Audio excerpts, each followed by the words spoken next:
All mobile phones and devices are switched off or on silent, and the individual wishing to video or audio record the meeting may do so. I must inform you that this meeting is being videoed by the Council and will be uploaded to the Council's YouTube channel. Please remember, anyone wishing to speak in the public participation part of the meeting should raise their hand and wait for me as the chair to gesture for you to speak. You will be given a maximum of 4 minutes to make your representation, which should be aimed at me as chair. Please state the agenda item which you will be speaking about. For me as chair, council members or officers may then respond to your point if necessary. You will not automatically be able to reply unless I as chair allow you to do so. The full public participation policy and other helpful policies are available to all present. Please remember to show respect to others in the meeting and avoid interrupting where possible to enable others to follow the meeting. Anyone present felt to be behaving unacceptably will be excluded from the meeting by the chair. Any member of public looking to leave the meeting should wait for the council officer to escort them out of the building. Thank you very much. Right. So we go on to the agenda item 1, apologies for absence. Councillor Alexander. I know that two councillors are en route. Councillor Webb and Councillor Bowman are both en route. Yeah. Disclosure number 2, disclosure of interest. I don't think the proper bit. I know that Councillor Cash is in hospital. Okay. Thank you.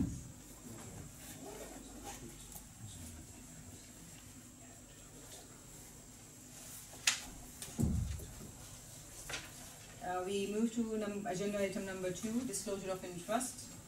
To deal with any disclosure by members of any disclosable pecuniary interest and interest other than pecuniary interest, as defined under the Seaford Town Council Code of Conduct and the Localism Act 2011, in relation to matters on the agenda.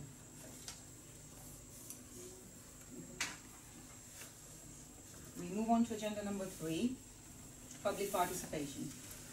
To deal with any questions or brief representation from members of the public in accordance with Standing Order 3 and Seaford Town Council policy.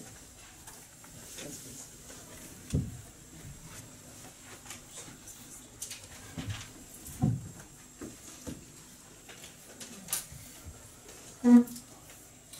Lady Mayor and Councillors, I'm Roger Murphy and I represent a number of residents in Danes Close and surrounding area in addressing the Westview Beach Huts report at item 4.3 on your agenda. It seems clear to us that planning permission is required for the beach huts to be resurrected again, and a good number of residents will be making their representations as soon as any ruling on this matter, on this issue, has been made. We feel that some of our concerns listed below have not adequately been investigated. We feel that we have not been listened to properly, so we put forward the following objections to the Community Services report. 1. Spreading the beach huts out with spaces between along the shingle front will not alleviate the congestion and safety issues. We do not feel that this will necessarily improve the situation, but make it worse. Children and young people may step out from behind the huts in front of oncoming cyclists and runners who will have little warning that they are there, together with people going back and forth to their cars, exiting between the huts, even with signage, fencing or gates. Hirers may well spread out their chairs behind the huts for space on flat surfaces to sit or to cater for parties of 30 plus. And as there is no adequate enforcement, hirers are left to their own devices. The space left between the road and the wall, the road wall and the back of the huts will be a relatively small width, creating all sorts of safety issues and hazards, and of course will cause an interrupted view for all. Residents were horrified to learn that the huts were to be spread even further along the front, thus causing even more blockage of views. Finally, our main objection is, and always has been, that the present siting of the beach huts is causing and will continue to cause safety and congestion issues along a shared cycle, walk, run path, promenade, because there is simply not enough space, whichever way you try to reconfigure your plans, and the huts need to be resited to a place where there is enough space and safety? Or do you carry on until there is an incident? I leave you a copy of my statement. Thank you.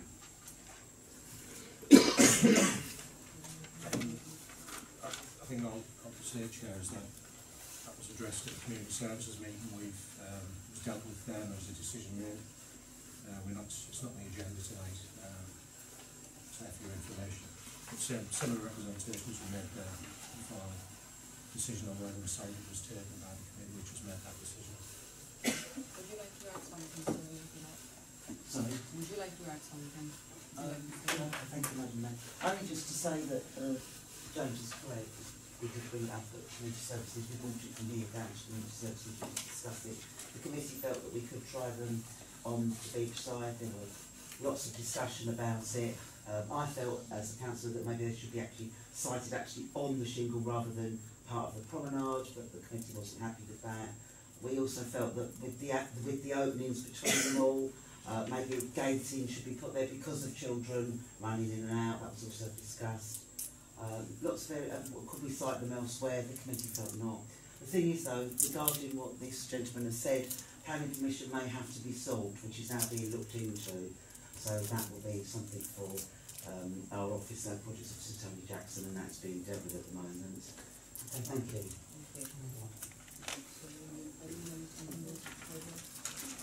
I'd like to say the planning is that we did have a case that demonstrated that it wasn't needed, but to do belt and braces we outlined in the plan. Obviously the grounds that are in here, none of those are material planning considerations in any event. So the ground, what's being said tonight, it would have no impact on any planning decision that will be taken by the planning authority. It has to be a material planning consideration, and none of those amount to a material consideration. We just replace that. Yeah, we have to really discuss. Yeah, sorry, and, yeah. yeah. There's two of them. Yes, please. I presume I'm resident there. In front of you, you've got the town clerk's report, which you're asked to note, and I've seen it on the agenda for you to note. Down at 118 or thereabouts, the neighbourhood plan is mentioned. I just have to raise a point there. I am actually having difficulty hearing you. I'm sorry, I tried to speak loud. That's about paragraph 118. You'll see that the neighbourhood plan is discussed. Evidently the town clerk himself realised in possibly something of panic that referendums on neighbourhood plans are very strictly governed. They have an enormous number of regulations, and they are quite different to the rules for elections, other voting, even ordinary referendums like Brexit or whatever. They're spread over an enormous number of amendment and re-amendment and further amendment government legislation. And it's pretty damn difficult for the ordinary layman to get it. But obviously there is a risk, if nobody knows what the regulations are at the moment, that Seaford Town Council might run the risk of having the referendum declared null and void on because somebody has broken these rules. I'm highlighting this because at the moment there are no copies of the rules on the Seaford Town Council website, and there is no requirement for them to be there. Especially with a parish that would only have a local plan referendum once. You can't do it again. However, over in Lewes District Council, where they do have quite a number of these, they've already done about 5 or 6 and will no doubt do more, there was a copy of a clear English summary of all that legislation until it suddenly disappeared.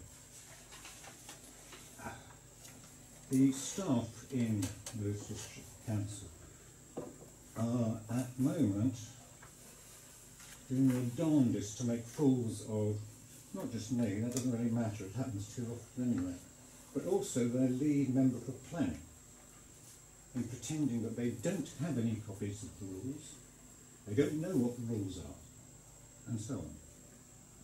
If it turns out that they really don't have any idea that they do have to follow special rules, that would declare the Seaford, Newhaven, Wivelsfield, Plumpton, Newick and other neighbourhood plans invalid because the referendums will have been run wrongly.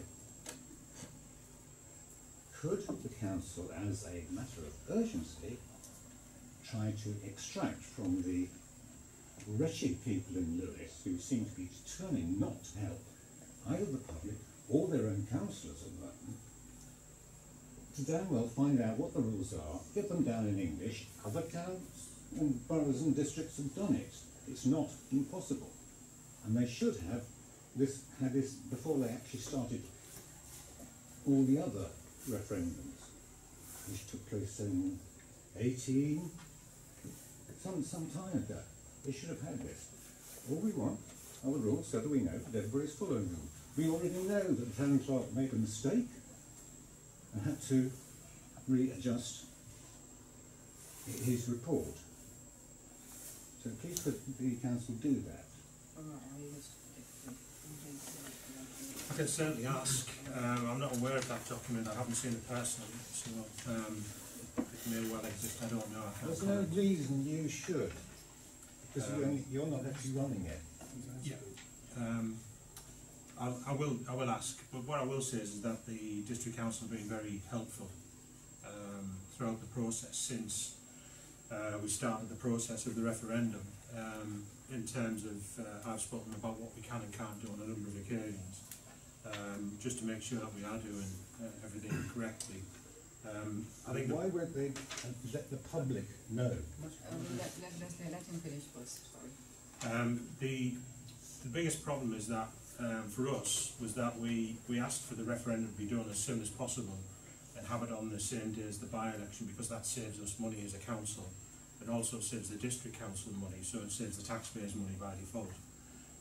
So we actually only had, from finding out the date of the election, for me personally, we had 10 working days until this weekend to come in, just gone to do things, and then the poll cards came out. So in those 10 working days, as you know, we've had to deal with things like budgets and one or two other issues as well. In that time, we didn't really have time to look at the legalities of what we can and can't do in the referendum. But what we had done is got copies of other people's literature, and actually, and I'm not going to name the places where I got the literature from, and none of them were in the district, but every single one was illegal if you follow the rules. I didn't find one that actually complied with the rules, bizarrely. So it does appear that the rules are too tight, and that everywhere is breaking them. Or certainly everywhere I've managed to get hold of information from. Just people who sent me it when I asked for it, that was all. So it is a confusing, you're right, it is very confusing what the rules are. But we are confident that we are now compliant, and that in terms of the publicity we put out is compliant. Just to clarify, I did have a query today about one resident who is doing his own leaflets, and that's perfectly legal. He can do that, and he's not tied within the rules in the same way we are. So that did change things for him personally. Fine. Thank you. Yes. Hi, I'm Keith Blackburn. I'm been chairman of the steering group for the neighbourhood plan for longer than I care to remember. And I've been involved in the neighbourhood plan for about 3.5 years. And if people knew me 3.5 years ago, you see I had jet black hair. So any impression it's had its toll on me is absolutely true. We're in the process of delivering flyers. We're having some volunteers delivering some flyers, and the town council are paying for some other flyers, which are both compatible. But but our flyer says, please say yes. We get down on our knees and say, please say yes to the referendum. Next week we'll be issuing press releases will be issued. Facebook will be full of it, and we will be doing our best to inform people. I've got to admit that my feathers have been ruffled somewhat over the last few days. And the reason they've been ruffled, and I always try not to be annoyed, but failed, is that the Downs Development Neighbourhood Voice is arguing based on inaccurate interpretations of what we've done, at best inaccurate. And they have concluded that we should, that people should vote no to the referendum. No. And they're being very magnanimous, and they're saying lots of local green spaces have not been properly assessed. I can tell you, I was involved in assessing them all in September, October 2016, and we did our damnedest to look at them all and be fair and open-handed. But the real bottom line is the reason we're having all this fuss is because the Downs Development Neighbourhood Voice think that the Downs site should be a local green space. They put forward this view back in October 2018 when the Town Council were considering the plan at that stage for it to go out to consultation again, and they said it should be a local green space. I stood there and looked at them straight in the eye and said, fine, you've got to satisfy certain criteria. What I would suggest is you look at that criteria, you look at it, and just the same as we have done with lots of other sites, you analyse the site and show that it should be a local green space. If you show it should be a local green space, no problem, because what you said will go to the examiner, and then the examiner can decide whether it's a local green space or not. Did we get any analysis? No, we did not. We got lots of assertions of things that we were doing wrong that were irrelevant, but we didn't get an analysis of the crucial argument, it should be a local green space. So I plead with you. I've heard of some former councillors who've said, I'm not going to support the plan because it doesn't give adequate safeguards on local green space. In fact, the plan does exactly the opposite. We introduced the concept of local green space, which is a very clear requirement that development must not take place on those sites. We introduced a new policy requiring various actions if a site, recreation site, and one of the things it says is you should be looking at alternative provision. If you're losing provision in one place, look at alternative provision somewhere, like football pitch, which is what has happened. Grass football pitch has been replaced by a hard surface football pitch, which is higher intensity and therefore is better for people to exercise, not worse. So I won't go into all the advantages of neighbourhood plan, but there are many advantages, including potentially £100,000 next year more for the town council than they would have had without the plan. And I won't labour the point, but in the publicity, and we passionately believe that the neighbourhood plan is worthwhile. That's why we spent so long doing it and worked so hard to try and do it right. We didn't want to have people with a specific axe to grind trying to undermine the general value of the work that we have done. So despite my best intentions, I've become annoyed these last few days. Thank you. One thing I wanted to say, if anybody wants a meeting, a one-to-one meeting or a group meeting, I'd be very happy to meet people and really explain these things. And because the details are horrendous. We've done our damnedest to do it properly. Yeah. Thank you very much. Thank you. Do we have any other member of the public to say anything? I thank you very much. We'll move on to agenda item number 4, minutes. To note the following minutes approving or not approving recommendations as required, please note This is not an opportunity to discuss the content of meetings, but to note the accuracy of the minutes as a proper reflection of the meeting in accordance with the agenda and minutes policy. 4.1 Full Council, 17th October 2019, pages 4 to 9.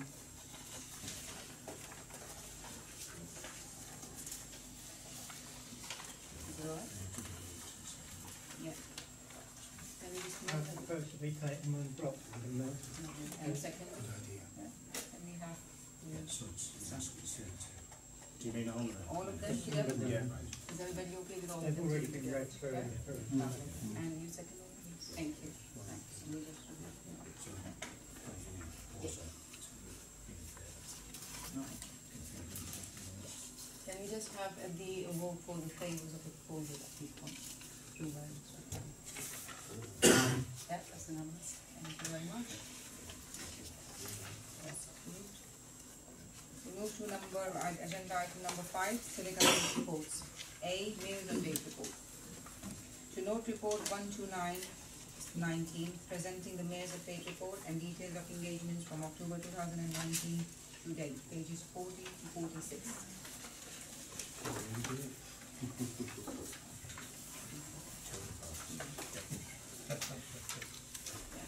Yes, please. Lovely report. Can I just ask though, on the actual list of your engagements, the meetings that you attend is actually as a councillor, not as a mayor, and I don't think it should actually be in the mayor's report. Yes, well, I have actually discussed this with Ms. Sue, and she said she's just printed everything out, so next time we will make sure that it's excluded or just, deducted from the list. Thank you very much for mentioning that. Any other comments? Yeah, shall we adopt that then? Can we have a proposal? I'll propose it. Yeah. Propose it, yeah. No. Do we have the favour of the proposal, please? Can we just show of hands? Thank you. That's approved. We move to B, our favourite one so far, yeah? Young Mayor's Update Report. To provide an opportunity for a verbal update from the 2019-20 Young Mayor's James.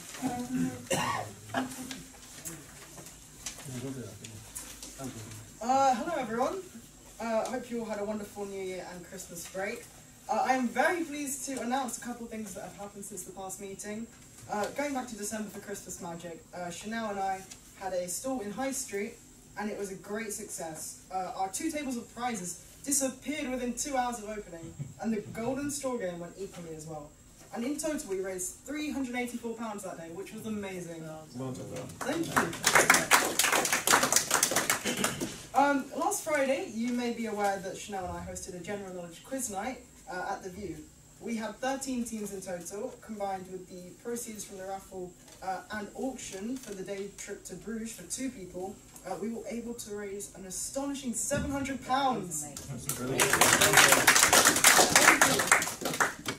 Which is amazing, yes. It was an excellent night and everyone enjoyed themselves very much. I've actually got another quiz night coming up on Friday the 13th of March, so make sure you put that down in your calendar.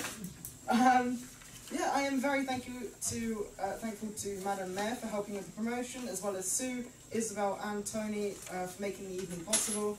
Also a massive thank you to all the businesses that kindly donated prizes for both the Christmas Magic and the quiz night raffle.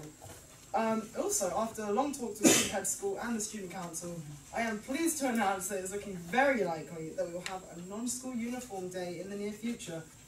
This is not confirmed, however, I've been told by the student heads that it is 90% likely to happen and that they will send me more information in time. Thank you. With the help of Tony and Sue, we have sent off an application to the National Community Fund for extra funding, and we will also try for funding with the Seaford Martello Rotary Club. In regards to plastic waste and recycling at Seaford School, the Environmental Club have been assigned different roles to help out. At the moment we are working on putting signs up on the bins to show which type of waste goes in what bin, talking to companies about implementing vegware in our canteen instead of plastic cutlery, and also talking to primary schools about recycling and why is it so important. I still need to speak to local supermarkets about organising potential bag packing dates, if possible, and we'll talk to the youth forum about how we can help each other out in regards to fundraising. The Seaford Youth Forum are currently working to raise some money for Centre Points, which is a charity that supports young homeless people in the local area. They have a cocktail mocktail party coming up this Saturday afternoon / early evening. So if any of you may be interested in that, just let me know or send me an email and I can give you some more information. And then they will also be supporting my cause and also be working on planting trees coming autumn 2020. In between these main fundraising events, I'll try and squeeze some similar smaller fundraisers in with Chanel, such as cake sales and stuff like that at primary schools, and maybe a tuck shop at Cedar Head School if I can. I believe that is all I have to say for now, but thank you for listening, and I will be happy to answer any questions.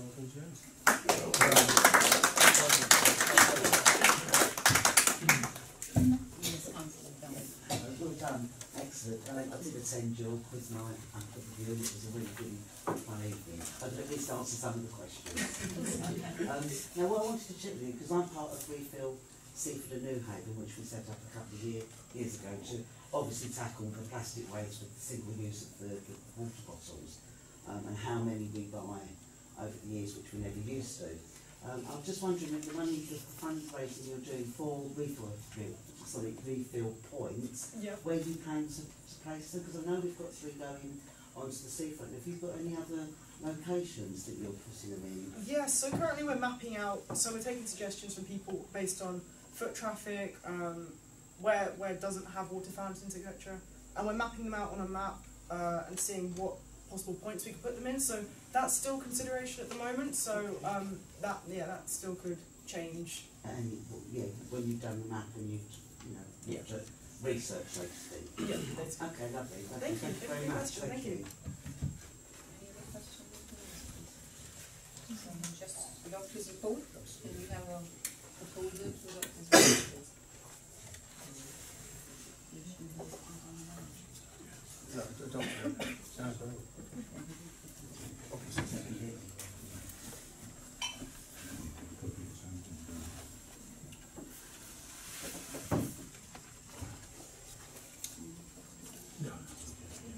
Do we have a proposal to adopt his report? Yeah. Yeah, and second, and we have kind of, in favor? Lovely. We move to agenda item 6. No. Alright. So, it's clerk's report. To consider report 130, late 19, presenting the clerk's report from October 2019 to date. It's always good to follow, James. Should I say difficult? Well done, James. There's quite a few things in the report. I'm not going to go through them all individually. We are on with quite a lot, as I say, since we came back from Christmas break. It seems so long ago, but actually it is only a few working days when we were looking back today over a few things. One thing we have been working on quite a lot leading up to Christmas and just after is policy reviews. And I did, obviously it's really good that we've had some feedback from councillors, in particular on some of the policies that we've done. And that's why I've got some slight amendments to the policies later on the agenda when we get to them. It is going to be a policy heavy period for the next few meetings as well. In the next 3 meetings we've actually got 17 policies to review.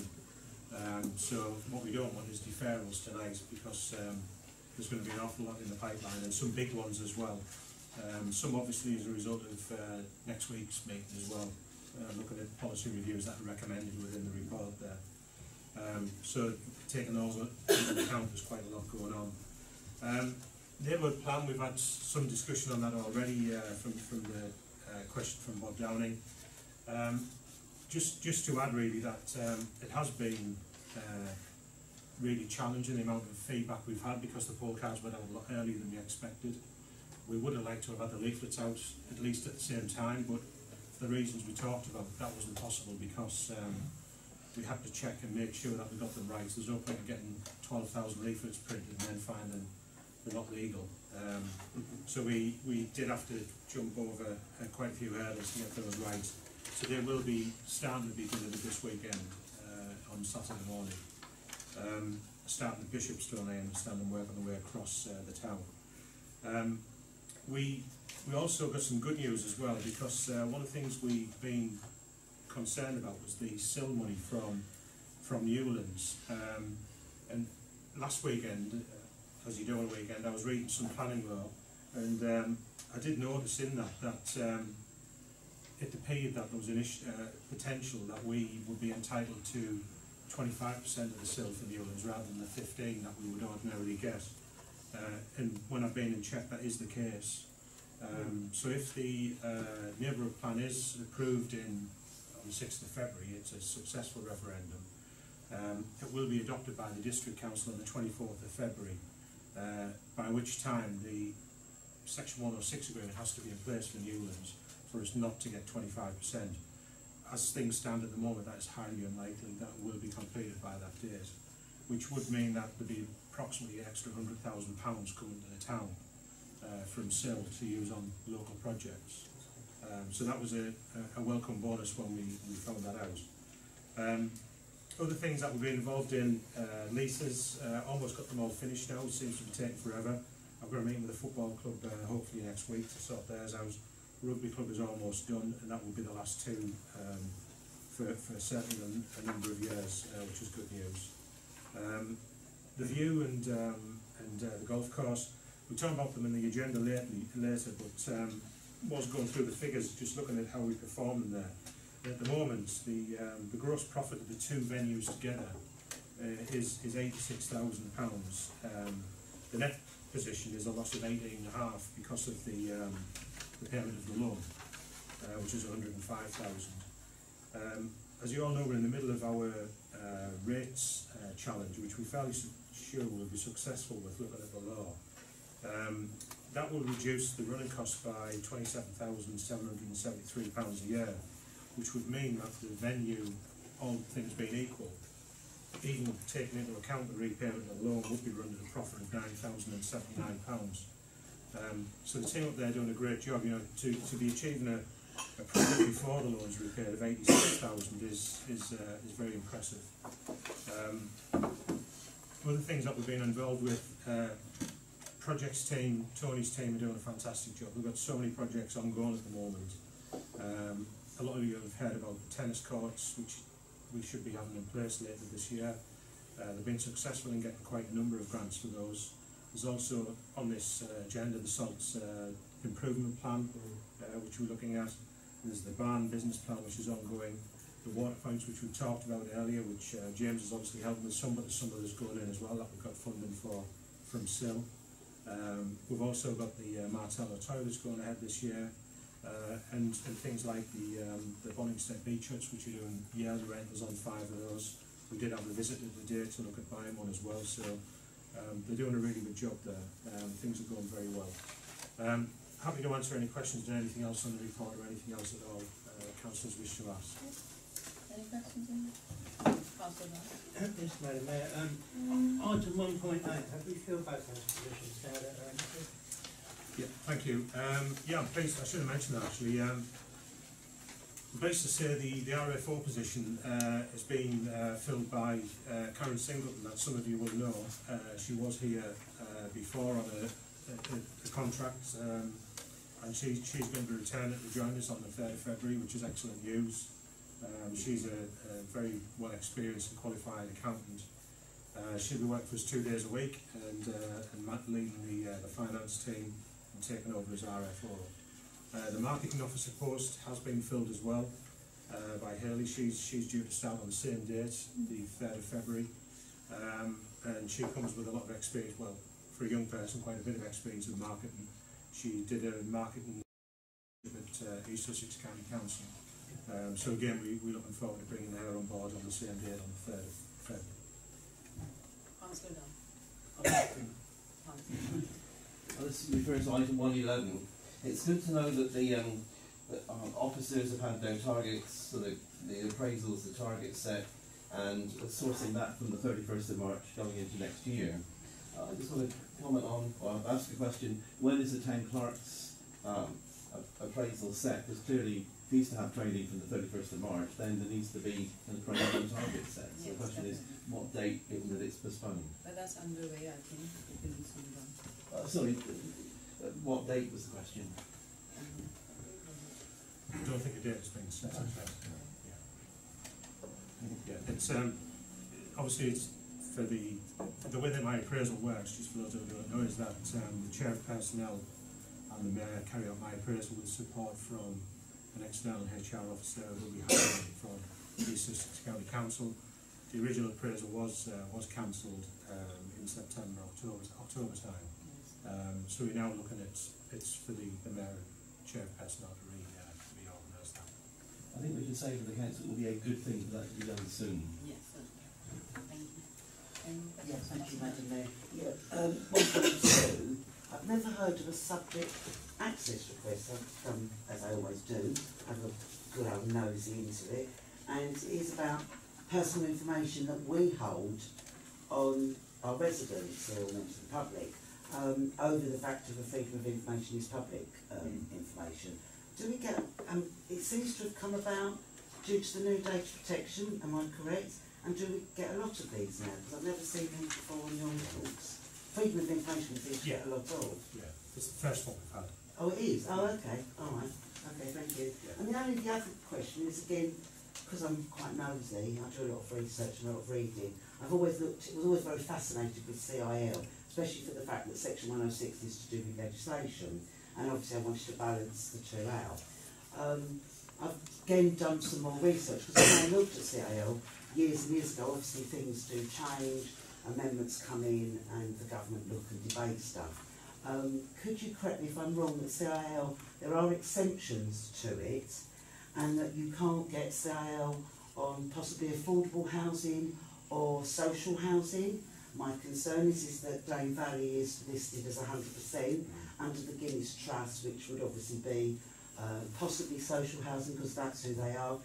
Does that mean we won't be getting CIL on Dane Valley? We would obviously get it on maybe Section 106. Yeah. And the other thing is, another exemption, please correct me if I'm wrong, is that any planning applications before the 1st of January 2019 are also exempt from CIL. Is that correct as well? I've read that. Not necessarily, no. No, because I did wonder about, Yeah. obviously, Newlands having put a lot of planning applications in many moons ago, so I wondered if we would be exempt actually from CIL from Newlands. No. Newlands will be subject to CIL.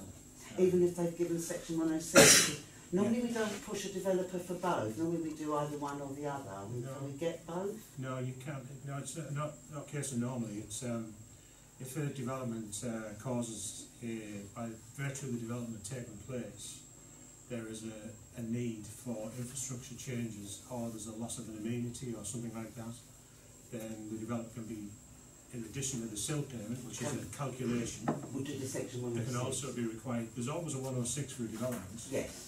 An agreement is drawn up whether there's money involved or not, so they still have a 106 agreement.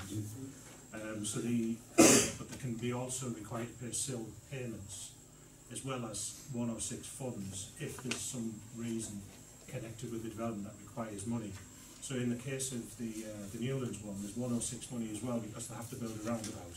Yeah, and also is it not to do with the sports pitch as well? That was obviously, could it be in line with that as The well? 106 agreement also Yes. covers the payment to the town council of 350,000 Yeah. is in the 106. There's also some other issues in there that are not necessarily payments, but things like flood remediation risks that they've got to address. They're covered in the 106 agreement, as well as the requirement to have 25% affordable homes, Yes. and the makeup of those homes, that's included in the 106. Six rather than in seal. Yeah. Well, the CIL is just a payment, it doesn't have any agreement in it. It's not a document as such, No. whereas the 106 is It's got to actually, yes, it comes under the legislation. it's a signed contract in 106, which is the reason why it won't be in place before the neighbourhood plan's adopted if it's dealt with, if it's a yes vote. Because it's got to be signed by the developer, then the district council approve it, then the county have to approve it, and then it goes back to the first one to sign and then the others. So it's got to go through that process more or less twice before, and once it's signed, then it's a valid agreement. At the moment, it's still with the developer at stage one. All right, okay, thank you very much, thank you. Madam Mayor, a couple of questions about the Seaford 10 neighbourhood plan. I've been made aware that, and I was glad to hear that there's going to be some leaflets going out, because we're made aware that some residents who aren't on social media are very concerned. They don't really know what's going on. So In Seaford Scene as well, which is due to be published 28th, 29th and 30th of next week. yes, I'm glad to hear that for those who aren't social media savvy there's going to be something out. The other thing I wanted to raise was 1.28, which is about the polling station at Cradle Hill. When I went to vote, which was mid-morning, they were having real problems with their generator. So where it says here that it says that they've had no negative feedback, I need to be the actual people who are running with the actual polling were having a lot of problems with heating. Obviously, the doors were having to be left open all the time. There was two guys running around they had to switch everything off and work out what it was that was tripping everything. So I think there's some technical things that need to be sorted out. But if it is going to be up there again, it's much better for the people. Because there was two ladies there, and they were obviously there for the whole day in a situation where they were literally sitting with really big, thick coats on, because obviously the door was open the whole time. So I think there is some issues there. And it was winter as well. I mean, hopefully we won't have a general election or anything like that in the winter again, but I think there's some practicalities there that need to be looked at for the people who are actually working at the polling stations. Thank you. What I meant by no negative feedback was nothing from the public. Yeah, no, I knew that. So the public, there was, when we announced it, we did get some negative feedback, as we do with every announcement. There was some residents who immediately posted, will cause traffic congestion, will cause these issues. It'll be dangerous for the children, etc., etc. The feedback from the public has been that wasn't an issue. As far as the welfare of the employees in there, that's a matter for the district council, because it's their party capital, it's their generator, it's their staff, it's nothing to do with us. We just let them use our land free of charge so that they can run the polling station there. But I'm sure that the members of staff have expressed the concern to the returning officer. But it will be a matter for them. I'm sure there's been lessons learned. I didn't know about that though, but I'm sure they will have looked at an alternative generator for next time. I do know that for the referendum vote, because they're not using so many polling stations, the one for that area was actually the one at the children's play area, which is called the Peverils, that's it. They're going to be using that polling station, so they won't be in situ for the referendum, because they don't have as many polling stations. I think it's been answered there. Thank you. Any other questions? How are you getting on with finding football pitches? We've not progressed now at the moment. It's difficult to discuss the reason because it involves someone's health, not connected with the council. On this one, 1.25 about continuation of committee chairman management group. A suggestion is if the actual chairs can't make the meetings, can the chairs find a substitute, or could they? Because obviously the time of day isn't always easy for people always to make. So could substitutes be put forward, and does it have to be vice chairs, or can it be another councillor put forward? There's a constitution for the meeting which the council's adopted, and that doesn't allow for that. However, there's two things. I think Mark has written, Councillor Brown has written to all of the chairs, asked them if they've got alternative times when they'd rather attend, so that could be happily rearranged to a different time. So far nobody's suggested alternative times of those that have attended. As I've pointed out in my email in this, any councillor can come along. It's not a case of being a substitute, anyone can come along. And in the past I think we've only had one come along and there wasn't any objection to them asking any questions. So what I would say is that it's up to the group, it's not my decision. But past experience was that other councillors could come along and ask questions if they wish. The only thing is there's a strict 1 hour limit to the meeting. It doesn't go beyond 1 hour. So obviously it'd be up to the chair if they see a problem with lots of questions being asked that they have to move it on. Sorry, Mark, I did find your email that you sent out about it, and I did respond and I've not had a response back, so could you do another email to all of us and we could put forward more suggestions? Well, I won't not time. I've got a suggestion. Basically, the email just asked if you had an alternative time Yeah, that would be yeah. convenient. Yeah, That was it. yeah, but if you could do that again, ask us for some feedback, then I've got something I'd like to put in writing. Okay, thanks, Mark. Thank you, Councillor Ram. Thank you, Councillor. So we just put them, yeah? So can we have a proposal for, proposal, you have a second for that? And everybody in favour of the proposal? Right, lovely. So, open then. Welcome, thank you very much. We move to agenda item number 7, District Councillor Update Report. Opportunity for an update from councillors at a district or county level on business and activities that affect South Seafood and Nutrition. Councillor. Madam Mayor. Obviously, we've had PERDA with the general election, so not much has happened at district level. But one thing I can say is the Health Hub scrutiny working group's been working very hard behind the scenes. We've now formulated our report, and that's going to the scrutiny committee from the 6th of February.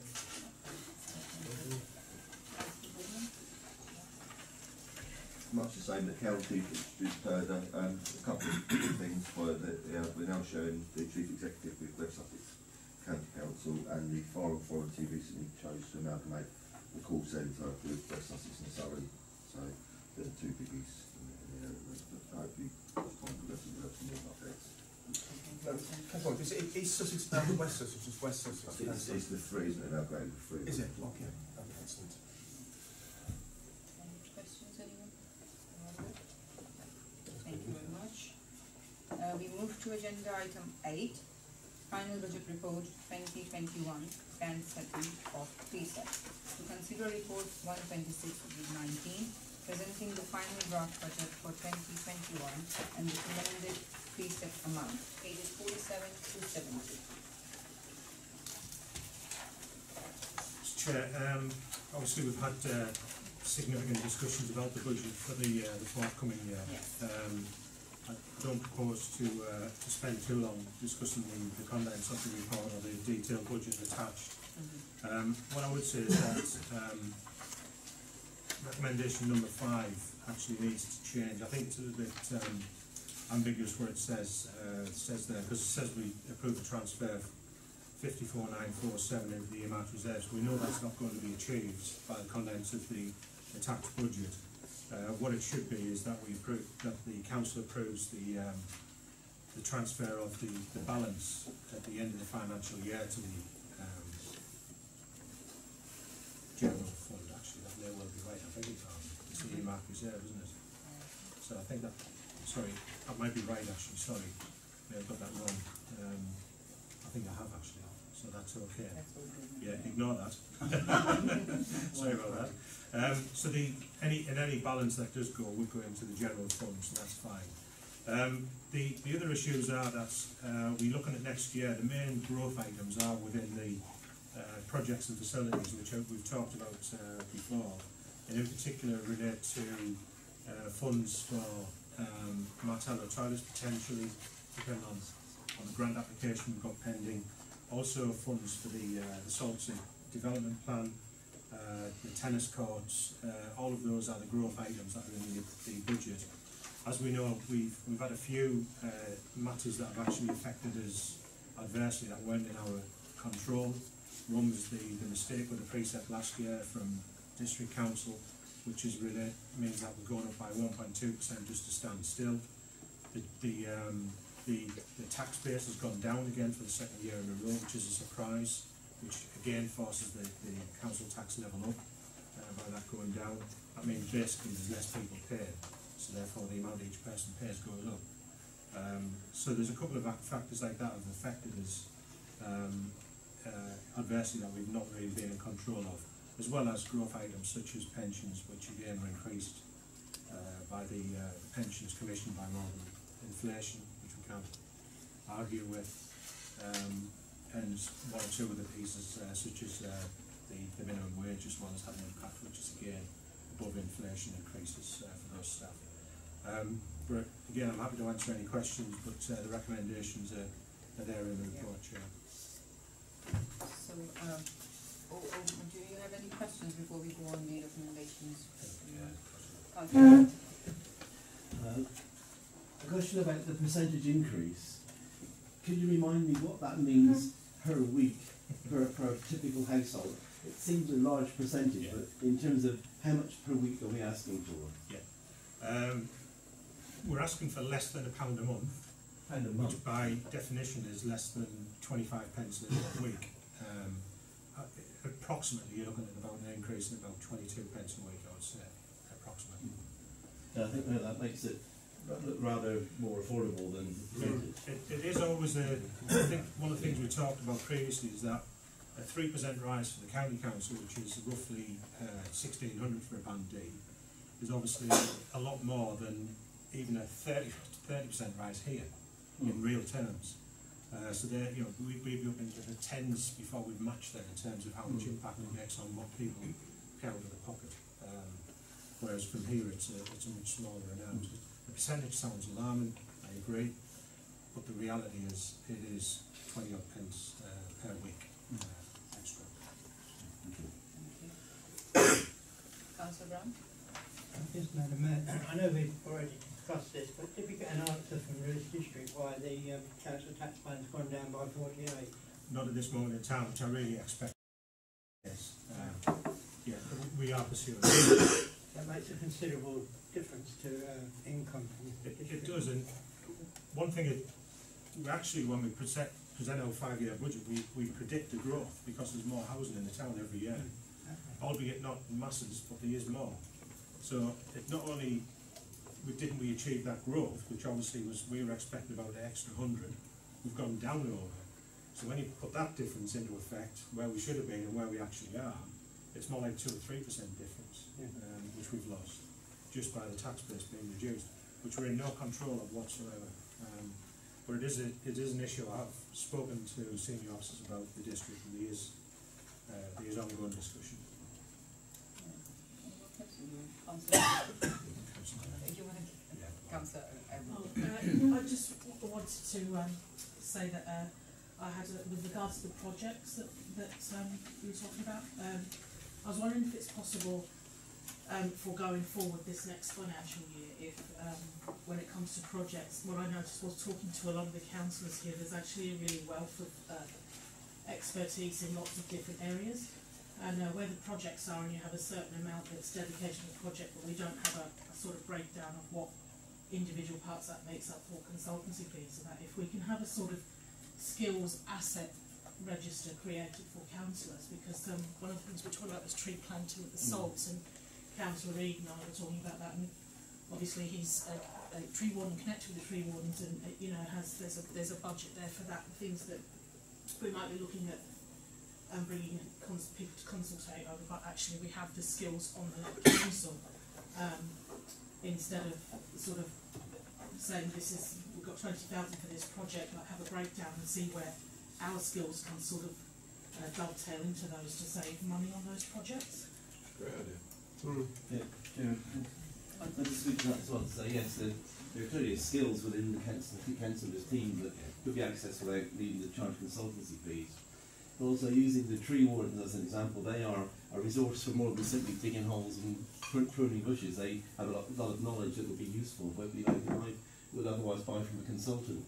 And the same, for example, with plastic-free seafood. They've got specialist skills they could be offering to us that we wouldn't necessarily have to pay at full commercial rates. I do support Councillor Everton in terms of skills within the councillor team, but also skills within the projects we help support could be useful coming back in our growth. Absolutely. I agree 100%. I will point out we do use tree wardens and use them quite a number of times. He's nodding at the back. Just all about tree planting is done with the tree wardens. So we always use them for everything we do with trees. And I don't know if councillors are aware, but we have a very close partnership with the tree wardens, so we actually basically run their bank account for them through our account. So that's why there's an earmark reserve for the trees in our budget. We have used plastic seafood as well to evaluate, for example, at the View. They came up and did an evaluation up there, which was really good. There was a little bit of resistance. I'm not going to be saying any different, but it meant some changes. But for example, we were using, until we had plastic-free seafood involved, the 4 litre 4-pint milk cartons. We were using 10 of them a day, some days with the coffee. We don't use any now. We have a barrel on the machine that does the milk, yeah. So that was one suggestion for plastic-free seafood. So it's brilliant, so I agree. Getting external, whether it's councillors or individuals, supporters, exactly what we should be doing more, as much of as possible. George has pointed out with the training analysis form that's further on the budget for councillors, we could put on there the skills that people are willing to offer to the council, and then take that into account when we looking at projects, so that people who have skills that would help us, we can take advantage of. Yeah, can we have a recorded vote, please, Chair?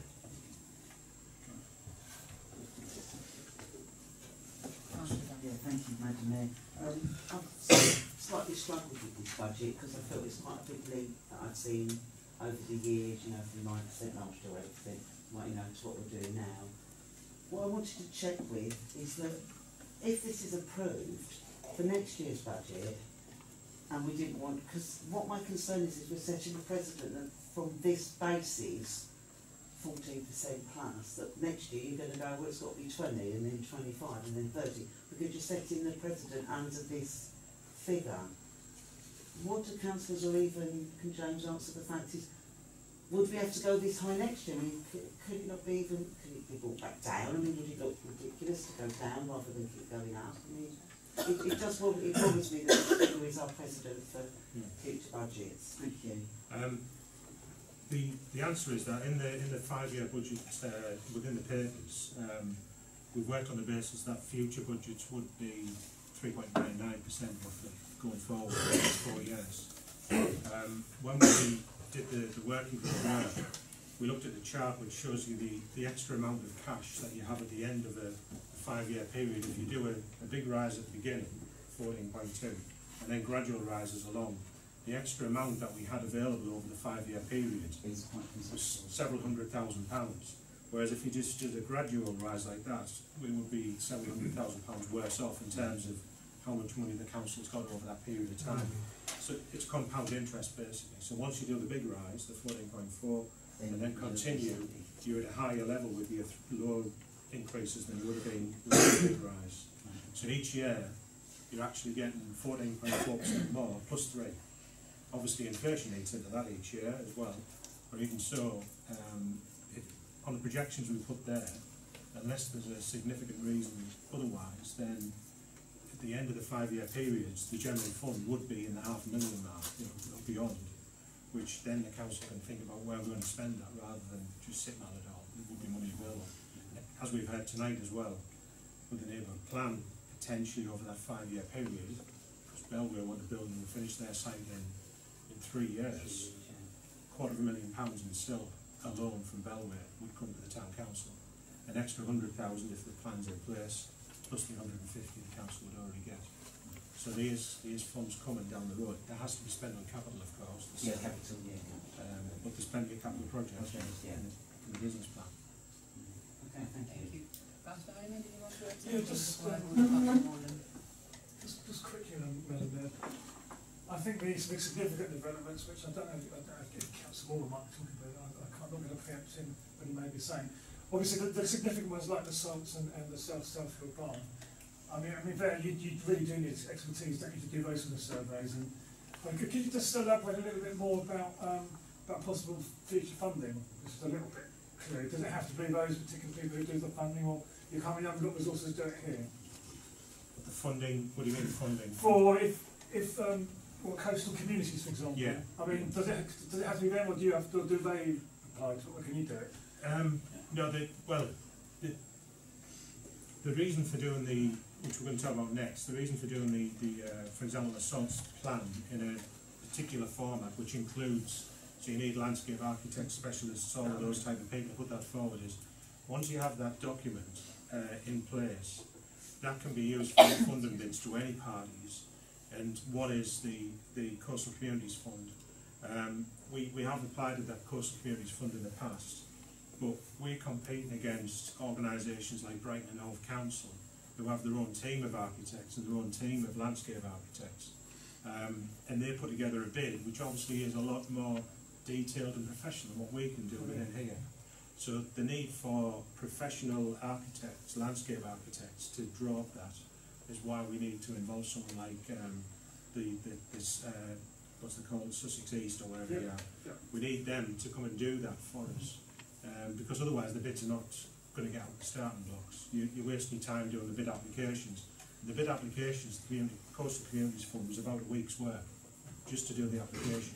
It was a massive bid, and it's a very difficult thing to get. There was 6 bids went in between Brighton and Hastings, and none of them were successful. And one of them was ours at the last tranche. But the bid with the landscape architect designs and all the rest of it, a stronger bid with them, or equally we can look elsewhere as well with that. So you can use that. It's got to be a bid, it's got to be a project that's developed in a format by people who understand what a bid requires in terms of the detail that you go into in your design.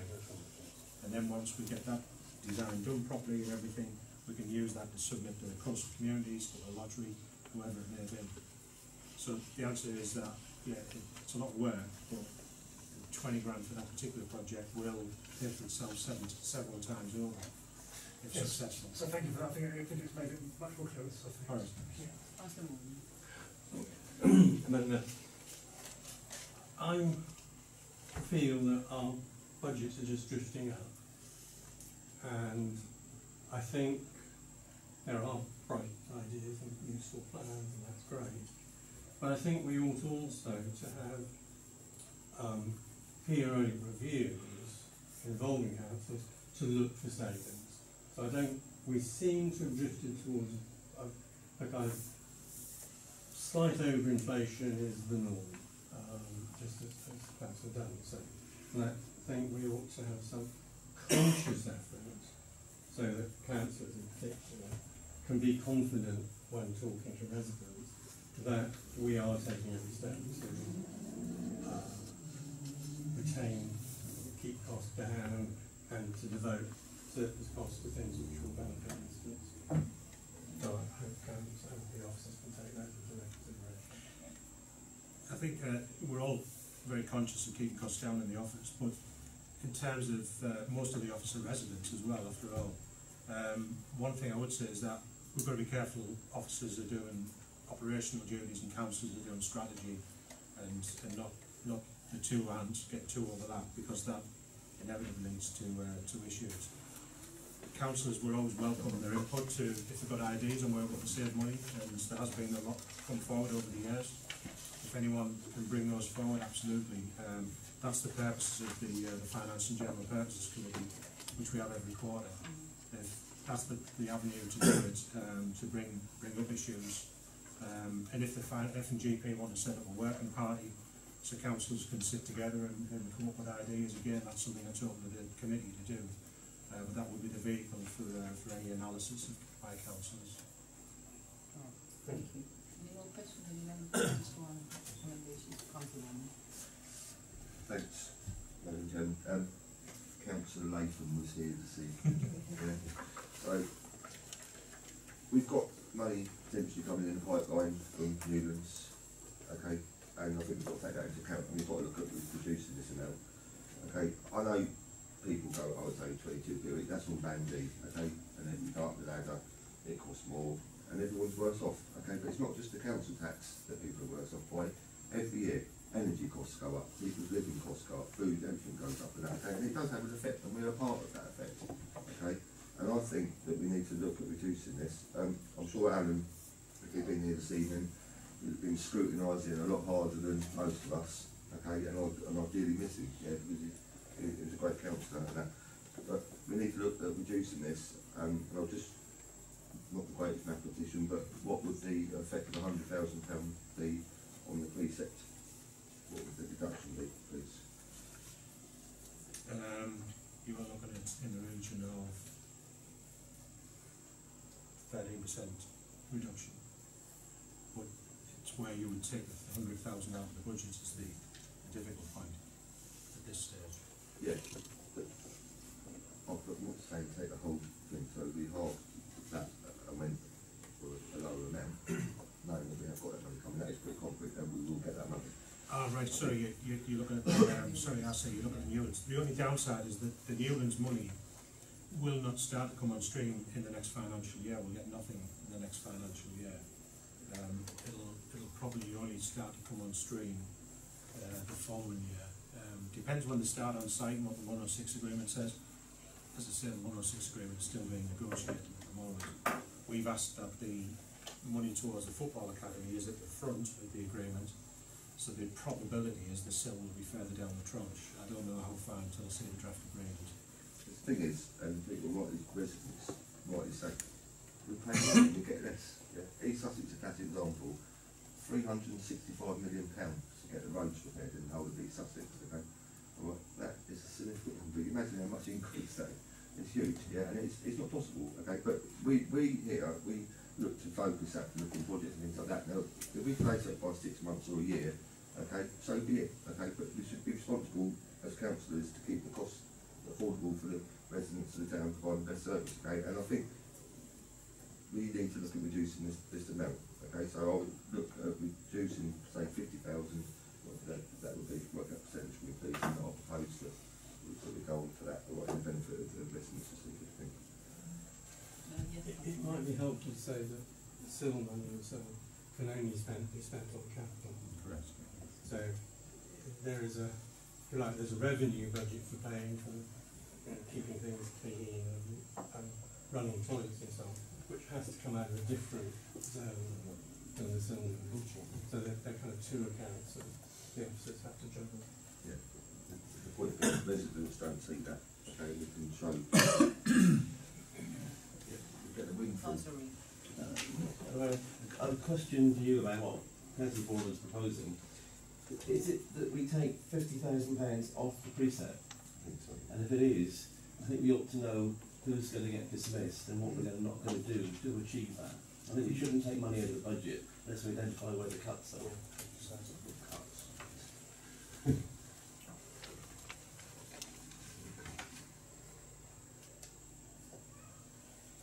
That's not for me to do that. I wouldn't pretend that I could do it, wouldn't be in a position, that would be a political decision. I'm not going to volunteer to make that decision now, but I think it's something which was in the back of my mind when I was saying that we needed to have some ongoing programme to be looking at issues like that, so that we don't kind of bump into this wall of huge demands of money. Now, the clerk will explain that the vehicle for that is the Finance and General Purposes Committee.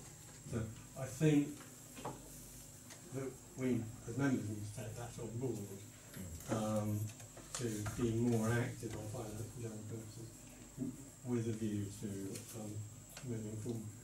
So I don't know the answer to where we should make the cuts, but I think we should be able to go forward in a sense promising that we're going to tighten our control and give ourselves time, then we can make those decisions fairly and rationally, and making decisions, if cuts are involved, making decisions to make cuts over a period of time is much less painful than if we cut 50,000 off the precept now, because it will mean we have to make the cuts quickly.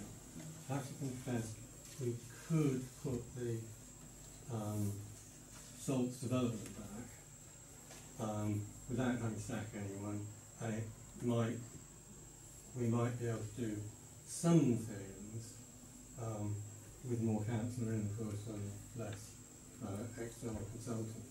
But I'm not brave enough to say that's what we should do.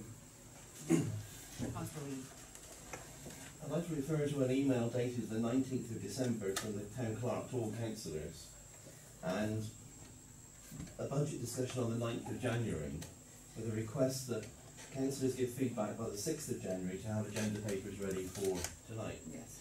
And my suggestion is, my thought is that in another year we ought to put more emphasis back on that 9th of January meeting rather than do it here tonight. I think we've had quite a bit of time ploughing through these on the 9th, on the 6th. On the 9th, On sorry. the 9th, That would yes. have been the time, I think, to make those kind of significant changes. No. And give us time to calculate how we might revise the budget if we needed to.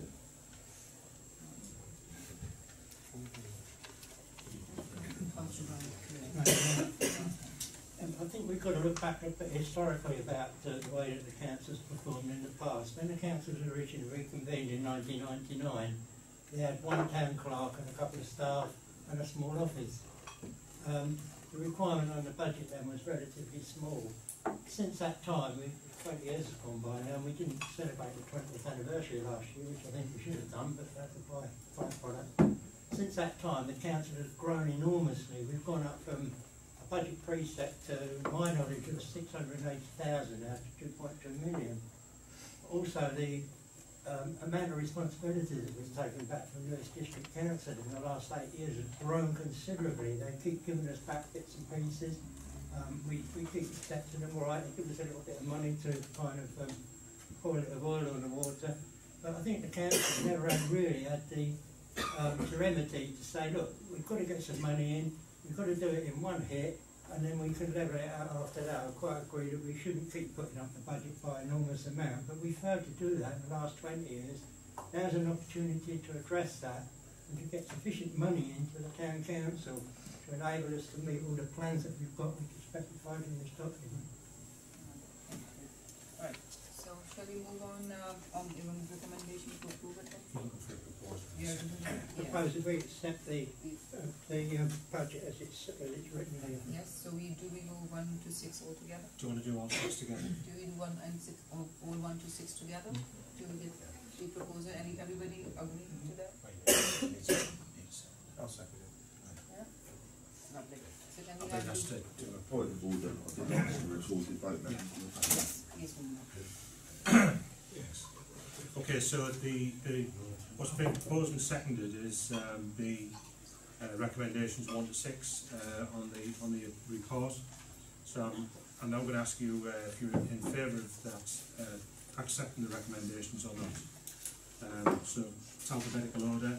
So for or against, Councillor Riddell, Councillor Liz Borman, Councillor Phil Borman, Councillor Mark Brown, Councillor Sylvia Dunn, Abstain. Councillor John Edson, Councillor Morag Everton, Councillor Irma Herder, Councillor Richard Honeyman, Councillor Olivia Honeyman, Councillor Jim Lord, Councillor Richard Marland, Councillor Rodney Reid, Councillor Jeff Rutland, Councillor Linda Walraven, Councillor Bill Webb. Okay, thank you. That's 1 abstention, 1 against, and 14 for. So that's motion's carried, Chairman. Thank you very much. Motion is carried. Okay. So we move forward to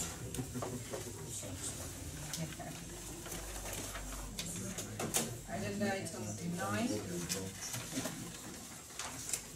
We are on the agenda item 9, please. The Source Project Improvement Proposal to consider report 119 of 19, presenting the Source Improvement Proposal, initiating a development project in order to create a funding application and associated consultation and documentation to develop the Source Recreation Ground, pages 71 to 87.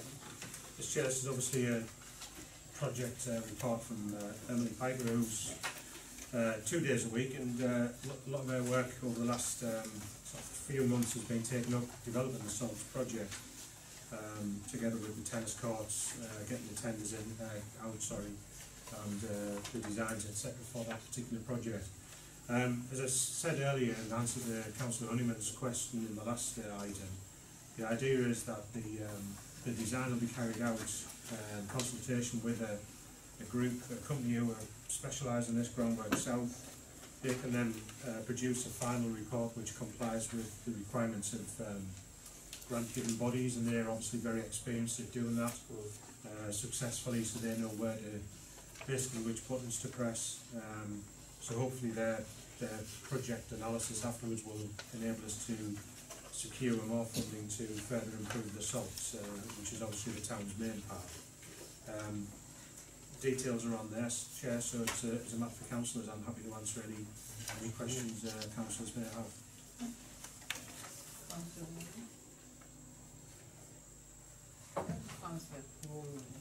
Thank you.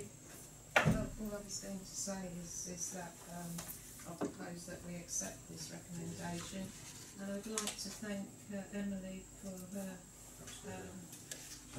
presentation, which I think she did very well, and I think for us councillors who have attended it, I think she got quite a lot of information from us. And I do congratulate her. She's worked really well. Yes, she has. Sorry, it was amiss of me not to mention the presentation that obviously took place with councillors, and I did get a lot of positive feedback on that from a lot of councillors. Madam Mayor, I agree completely with Councillor Wallwayne. It was an extremely good presentation. What we haven't got, and I really think we should have, is some rather more definite statement of what income we expect to derive from this. But we as relatively ignorant people are being asked to invest £20,000 or something of that order on behalf of the residents, and we're told that there are big grants out there, but no one's actually quantified them. So, you know, if there are 10 grants each for £500,000 and we've got a 10% of chance of getting them, we've got some sort of feel of what we're betting on. But we're being asked to take a bet with a stake of £20,000. I think we ought to have a bit more information on this. It's a bit cart and horse, to be fair, because until you know the size of the project, you don't know how much you're going to be bidding for. And you don't know the size of the project, so you've done the development improvement plan. And that depends on what the public have to say in the consultation. So it's not possible to really say, well, if the project, when it's finished, the design of the project comes out that to fully implement the design project costs £1 million, then we will be applying for £1 million through different sources. There's absolutely no guarantee we will get it. But what I would say is that we deal with a project at the moment which is 160, 180,000 for the tennis courts. So far, the team has successfully secured about 50% of that almost through grants. So, if I missed that in here? No, that's the tennis court project in the Suns. It's I think what I'm asking is some sort of indication. It's not possible to give it because some sort. They're just giving some sort of indication, like for the tennis court. Well, it's a project that we've got valued. We haven't got a value because we don't know. At this stage, we don't know what the design is going to be. So therefore, we can't put a value on the design because we don't know what the design is. Only when you've got the value of the design can you then say, well, we need £1 million or we need £200,000 to do this design. Then you start looking for the grants, and one of them will be the coastal communities. Success on grants is not guaranteed, as everyone knows, but we're getting more and more successful with grant applications. We can't guarantee that you will get 20,000 back, but what I can say is that if we look at the current success rate that we're having, then chances are we will be successful. My experience is that I did a project where we did a £2 million football academy. We invested about £50,000 in a development plan through a company, Steve Wells Associates, and we secured 1.9 million in grants. Now, that was a project that we did very well. We could do the same here. We could find that it's more difficult to get the money here. We don't know until we start applying. It would be unusual to get less than the 20 grand back, though. That's what I would say. I've never been involved in one where we haven't. But no. It just seems to me we're being asked to take responsibility for something with very inadequate information.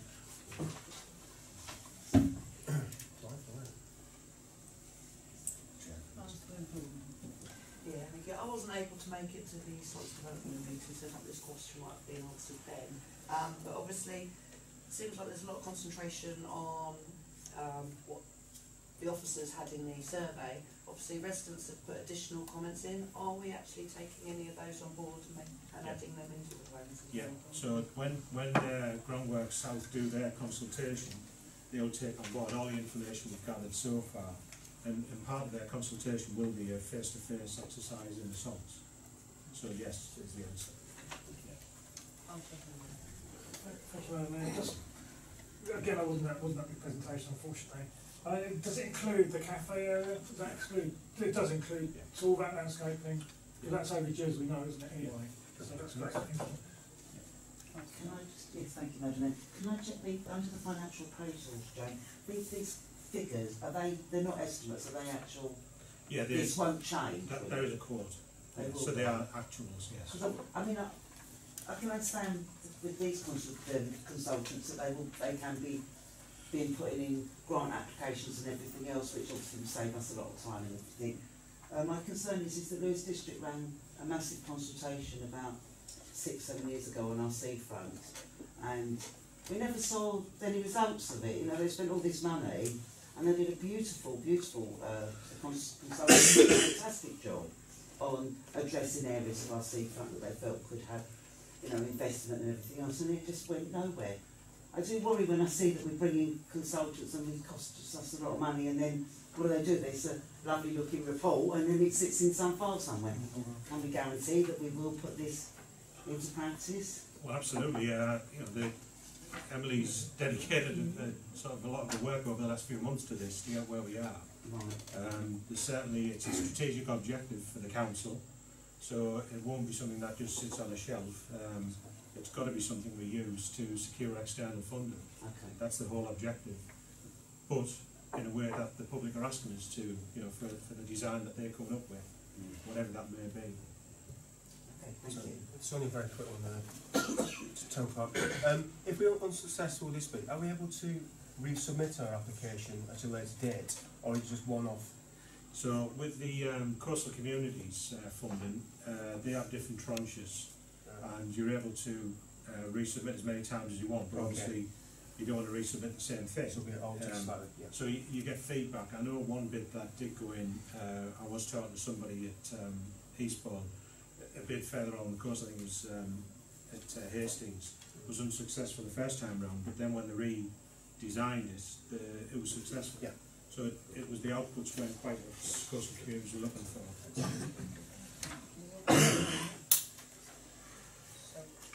So do we get? I was just going to say that you put a proposal. Yes, you did already put the proposal. Can you have a second? Yes, can you have the show of hand if we are in the favour of the proposal? Okay. That's correct. We move on to number 10, which is not on the agenda. Right. So number 11 is not there as well. So we move on to number 12. Internal audit interim report to consider report 118/19, presenting the first internal audit report for 2019-20, pages 88 to 96. As councillors know, we have 2 internal audit reports a year. Internal audit does sound a bit different from what it is, because it's somebody from outside who comes and does the internal audit. It's not the members of staff within the office doing it. So I always think it's a bit of a misleading title, but that's what we have to call it. From Matt Mulberry & Co, we had Andy Beams come and do the internal audit this one, and he gave us a thumbs up. Everything was very good, and in fact he passed a comment, because there was one thing that we didn't have a item on the website. He pointed that out before he left the office, as he had reacted and put it on the website. The only reason it wasn't there was because we've got a new website, obviously, and some bits haven't been populated, haven't been transferred over. And it was really interesting that he passed the comment when he told me about it. He said it's unusual because everyone goes to CFI's website because it's the one that's got everything on it. So within the sector, our website is one that is a go-to website for the councils to look at, which is really good comment, you know. So it was something he said to us when he came. So yeah, it's a clean bill of health. There's a couple of small actions there. As ever, Lucy's on the ball and getting everything sorted out. So it's just a case of improving the results. Very good report. It's very good report. Yeah, thanks. Been on the council for 5 years, and yeah, it's a very complimentary report, and that was good to the council. But I would just like to see us use other companies coming in to do different audits now, because you know, you can get too comfortable with companies, yeah, and it doesn't always help. You know, they might see something else that you use, and otherwise I say we've always used mortgage costs 5 years before that as well, but I would like to see perhaps next year that we look for another, someone else come in and audit. Well, two things on that. One is, this is a new auditor. We've never had Andy Baines before. No, but it's a different auditor. Yeah, but it's the company. And it's the third different one we've had from Mark Mulberry. But we didn't have this audit company 5 years ago. We changed about 4 years ago, I think. It was not long after I came. Maybe it was 5 years ago. But we did change company because of the previous company. But we've taken on board and maybe he's looked to alternate. But there is a limit on the number of auditors that understand local councils. That's the problem. Because as you'll see, that they've got almost a standard list of things to come and look at. But they also have surprises as well because they know what they're doing. So you never know what they're going to ask for when they come. Sometimes. But yeah, we'll take it on board and see if there's an alternative. Do you have any more comments? Madam Mayor, I'm not boasting, but as a very experienced auditor myself, with sort of 30, 40 years experience, I do look very carefully at these reports and I do observe what the auditor's looking at, and I find them extremely useful and very much to the point. I think the auditor's very well qualified and the auditor does an extremely good job. I'd also like to compliment the finance staff on the way that they keep the records and the way that they handle the finances within Seaford Town Council. I therefore recommend that we accept this report. So, shall we just note the report? Would you like to pause that and then we get a second note for this, please? Any show of hand for in favour of the proposal, please? Good report, actually. Thank you. So we move on to number 13 now. Yes, Chair, this is strengthening police powers consultation on dealing with unauthorised encampments. As you know, we are actually in position to respond to this from practical experience. So on page 126 to 127, we've drafted, and 128 as well, we've drafted our responses, and really it's just a question to see if the council are happy with the responses we've put there. Yep. And if you are, then we'll submit that response tomorrow.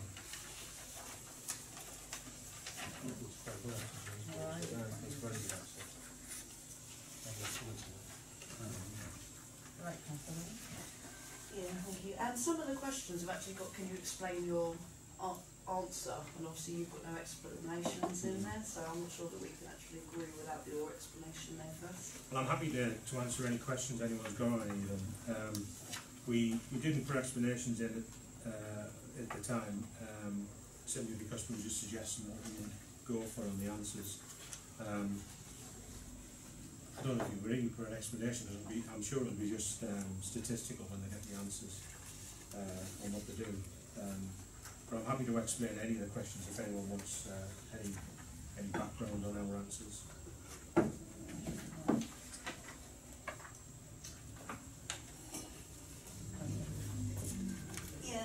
Question 7, or should there be conditions around agreements between local authorities? Can I ask why you put no?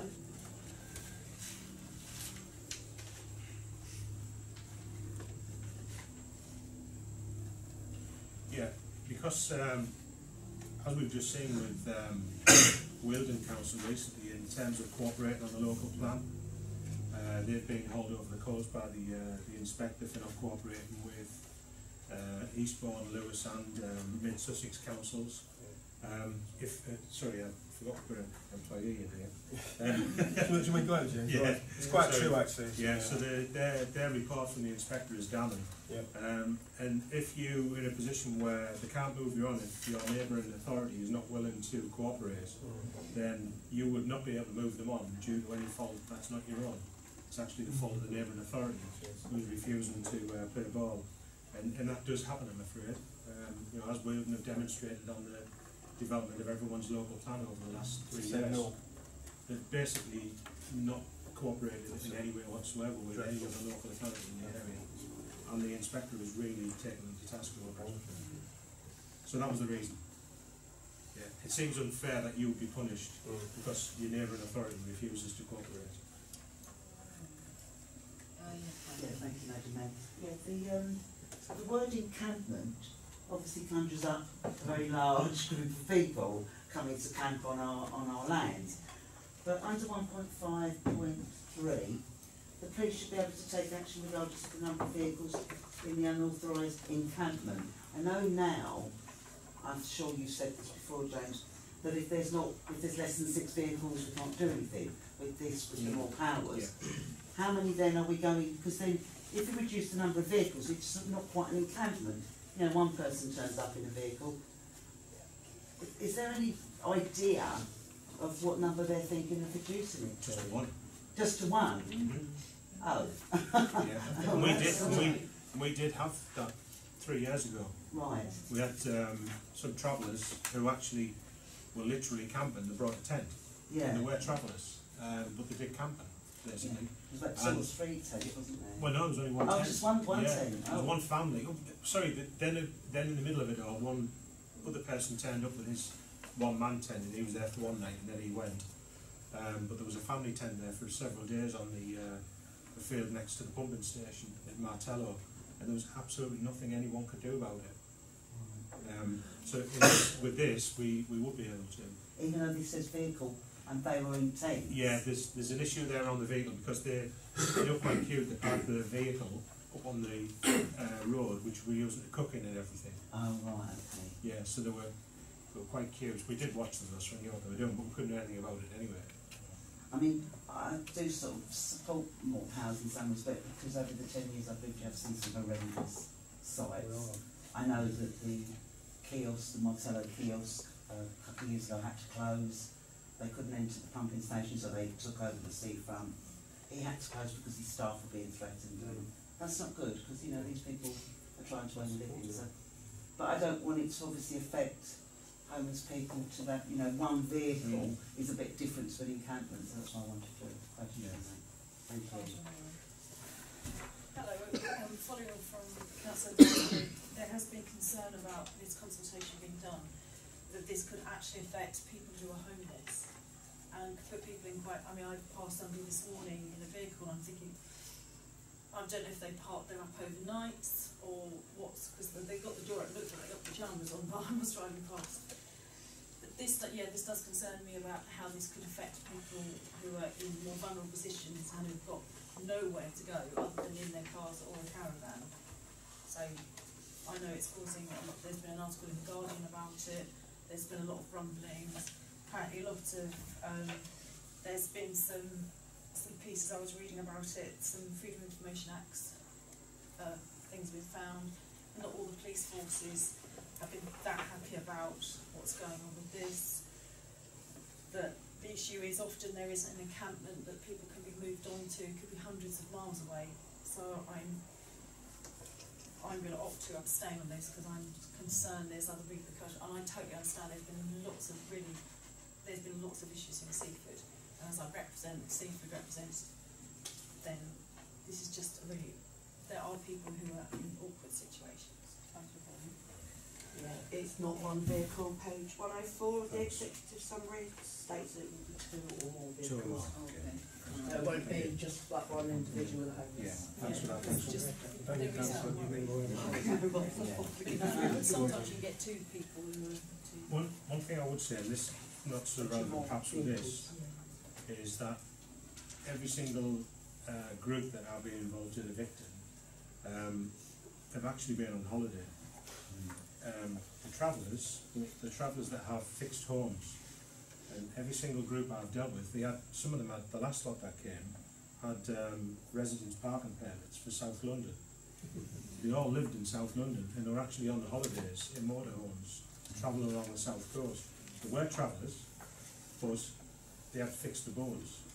And that has been the case with every single set of travellers I've dealt with since I came here. And I think I've dealt with 4 or 5 lots now, all different ones as well. Sorry, there's one time there was 2 the same, but they're all basically on the holidays. Now I don't know if that applies elsewhere in the country, I can't say, because I've not dealt with them anywhere else.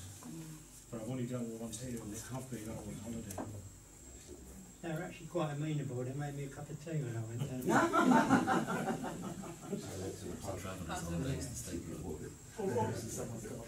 Thank you, Madam Mayor. Obviously, I mean, the consultation period is not too early, Mark, so individual councillors can respond on their own basis because it is open to the public. So if you've got expertise in another capacity from maybe somewhere else, then you can put your own opinions on as well. Absolutely, yeah. Any other comments? So shall we just agree to draft response and can we have the proposer for can we have the ones proposing affirmative? All those in favour can just raise your hands, please. It's carried, thank you. Alright, so we move on to number 14, coastal farm policy. To consider report 125/2019, presenting a draft coastal farms policy for adoption. Pages 129 to 133. Chair, can I just refer you to the extra papers that are on your seats tonight? There is an additional paragraph in the Code of Arms policy which two additional paragraphs which came as a result of conversations with in particular Peter White, the mace bearer, and also the town crier. So he pointed out a couple of things which he was correct. So with those two additional paragraphs which were in red on the amended one that we've given out tonight and emailed earlier to Gavin, what we propose that this be accepted. As you know, this was registering the coat of arms was something that took quite a long time, and Councillor Layton was heavily involved in that, along with Councillor Berry from memory, Berfield, sorry. And we've now got it registered, so we have the ownership of that. But there is a lot of organisations that use it, and we've listed the ones that we've got details of there at the moment in Appendix A. We sure there's a couple more out there.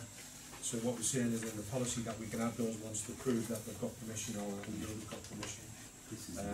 So it will change, but then anyone who applies has to follow the policy rules.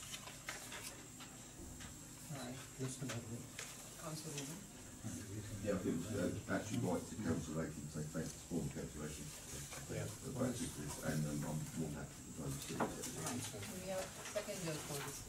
Can we have the show of hand in favour of the proposal? Thank you. Now we're going to agenda number 15, training and development policy review. To consider report 12019, presenting the revised training and development policy for adoption. Pages 134 to 141, please. Yes, Chair. Again, this policy there's no changes to since it was circulated, but I think George has done an excellent job of pulling all this together, including the new needs analysis sheets, which fit in with what you were talking about earlier for identifying skills that councillors have as well. We'll adapt that so that we can include the skills of individual councillors, so that we can call on those where possible. The policy itself is as is in the attached appendix, Chair. Yes. Item 1.4, the councillor needs analysis form. We mentioned that it could highlight strengths as well as training needs. Do you have a date in mind, Madam Mayor, when this is going to be required from us? And is it going to be filled in by us online on the council's site? Is it going to be something we get done in an interview? Is it something we write down and give back? How is 1.4 going to be implemented? I haven't given that any thought. I think probably initially email it and ask people to complete it. But if anyone prefers, obviously we're happy to do face to face. But I would suggest in the immediate, we'll send it out by email and put a hard copy in people's trays as well for those who prefer. And then if anyone wants any clarification, we'll obviously discuss it with them. More than happy to do that. And is there a deadline? Do you want it done before the AGM, or in 4 years' time, or? I would think after the annual meeting, appoint your chairs and you know the positions and outside body positions that you're going to be doing. I Yeah, so the skills can fit in with, so your trainer needs would reflect what positions you've got. So yeah, that's a useful point actually, doing it straight up. We could give out the forms with the AGM agendas and then you can have them back after your appointments. I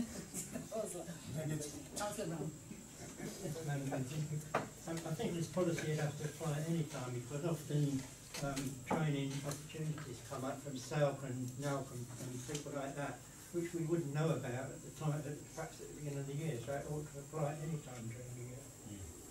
Thank you, Madam Mayor.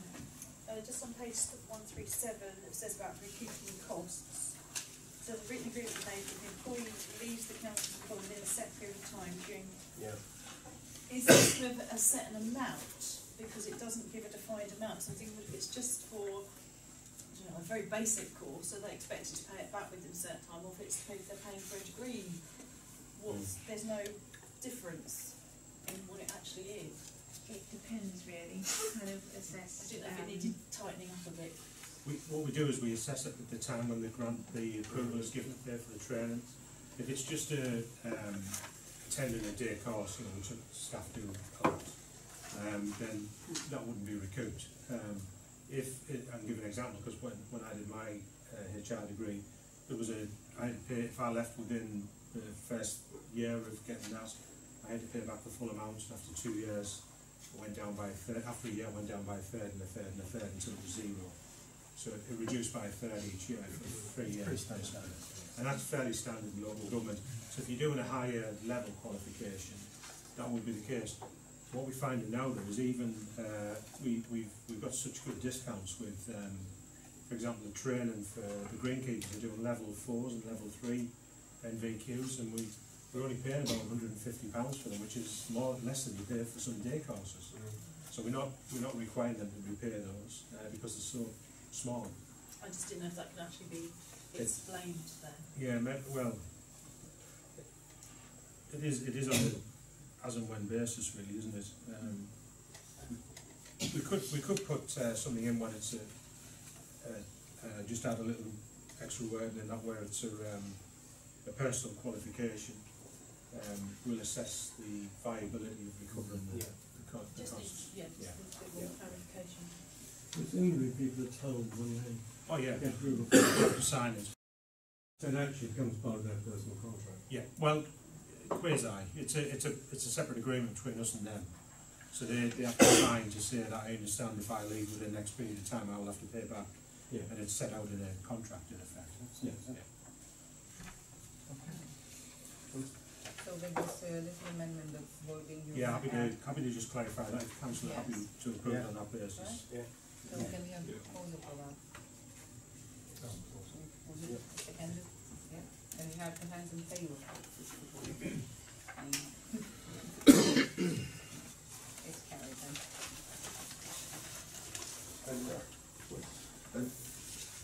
Your changes and rules, council rules. Well, I just explained that I've taken another car today and my husband could not make it back, that's why I was a bit late. I was waiting for him to stick in the traffic. So sorry about that, I will explain it to you, the town council. Councillor Law, do you have any questions? There is a protocol where if the mayor was the chairman, there's no answer. There's an answer for councillor.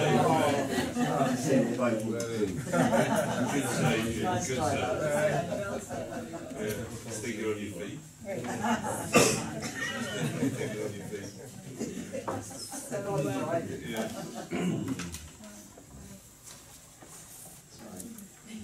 Right, so we'll move on to number 16, agenda item 16, please. Equal Opportunities Policy Review. To consider report 12119, presenting the reviewed Equal Opportunities Policy for adoption. Pages 142 to 143, please. Mr. Chair, there's one addition to this, again following feedback from, I think, Councillor Reid from memory, yes. So it's on the extra page that I'm giving out tonight. There's an additional paragraph in number 4, which is where a councillor has concerns about appropriate treatment under the Equal Opportunities Policy. They should, in the first instance, seek the advice of the town clerk or executive support officer. So that's been added since the original document went out. Subject to that change, Chair would recommend the Council adopt the policy.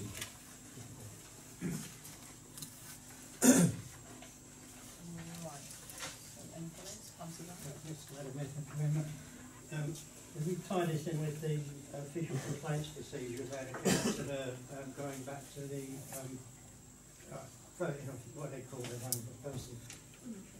Monitoring The person in this, I've forgotten who it is now. Monitoring officer. Monitoring officer. Monitoring officer, thank you very much. Yes. Got it. It begins with M. Perhaps we should tie it without further the second line. No, this is not a breach by the council. This is where a council is concerned about it. If, I mean, again, the company, the town clerk and executive support officer, if the breach was committed by another councillor and it was a potential breach of the code of conduct, that would be the advice that would be given at that point. Let's explain the logic behind this. Is that the original version had the open paragraph included the councillor, some of the text was councillor, then it went to employees and no further reference to councillor in terms of what would be done. This is simply making it consistent all the way through. Any further comments? So, can we please have a proposal for adoption? Councillor Reid, and a second vote, please. Councillor Woodon. Can we please have a show of hands in favour of the proposal? Thank you. Right. That's carried.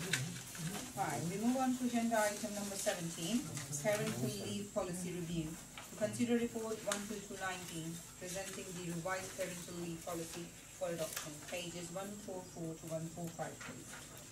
This one is as is, Chair, so the recommendation is the policy as presented is adopted by the Council. Right, can you feel comfortable? Yeah, in the postponement section, by law there are some certain things that you cannot postpone someone's entitlement. Should that not be included in that? So if they've asked for leave and the father's taken immediately after the birth or adoption, you're not allowed to postpone their leave. If you don't have a very good reason for postponing it, and if the employee would actually no longer qualify because their child became too old, then actually by law you're not allowed to postpone it. So should that not be included in there as well? Reasonable point, I think. Good point. Yeah, I think what we can add, if everyone's happy, is that postponement would only be considered where legal to do so, taking into account the current legislation. Chances are stuff like that will change. Yeah. So rather than listing all of the current ones, just take into account current legislation. If that's okay. Yep, that's fine. So everybody happy with that? Yep. Right, so can we have a proposal, Councillor? Yeah, with those amendments. Yes, proposal. And the second of them, Councillor Woolman, and show of hand in favour of the proposal. Thank you very much. Right, that's carried, and we move on to agenda item 18, sickness absence policy review. To consider report 12219, presenting the revised parental leave policy board. That's sickness absence policy review. And that's got another parental leave policy. It's called 1462156, please. So the old council have got an amended version on their, as I say, on the tray when it came in, and then sorry, the seats when it came in. The only bit that's different from the original is the bit on page 2, which is highlighted with grey background. The rest is as was originally given out. That bit is related to sick pay. It says the town clerk shall have discretion to discuss with employees as to whether certain tasks can be carried out from home during sick leave without impacting on their entitlement to sick leave, and agree all necessary arrangements. This can be utilised in assisting with an employee's phased return to work after longer term periods of absence where relevant. I think that was Councillor Reid. Thank you. It is a practice that we do carry out here actually. So a number of staff who go on leave for operations, for example, where they can't get to work but they can work at a desk or on a sofa or wherever it may be, they do so. So it does fit in with their practice as well, obviously we need to make sure everything's in order. Yeah. And I'll put pressure on The them. history of that was there was a piece of old text that seemed to be quite anomalous, and it's just tidied it up. Thank you very much. So can you please have a proposal? Sorry, I've got a question. Yes, Councillor Windman. Thank you. Do you think the title of sickness absence policy is the right one? I mean, lots of councils use attendance management or absence management policy. It's a bit more positive based, that's what I was going to say. Yeah. They're covered in other policies, aren't they? Yeah, our other absences are covered in other policies, so... Yeah, but if you go to an optician, for example, you're not necessarily ill, are you, in that sense? Health related, I suppose. We have a wellness improvement policy. Yeah. I would argue that's health related. Okay, I'll say it anymore, but obviously if you do decide to combine yes. a bigger policy, then yeah. you want to use yeah. an alternative title, wouldn't you? Yeah, I think so. So yeah. this basically does cover the sickness, so yes. Yeah, it's purely sickness or ailments. Okay, thank you. Right, any more questions? No? So, yes, Councillor. Yes, and any second vote, please. Yes, Councillor Reid. Can we have the show of hand in favour of the proposal, please? That's unanimous. That's it, and carried. Right, for item number 19, I would please request the members of the public to meet with the Mrs. Thank you. Thanks, Kate. Thank you.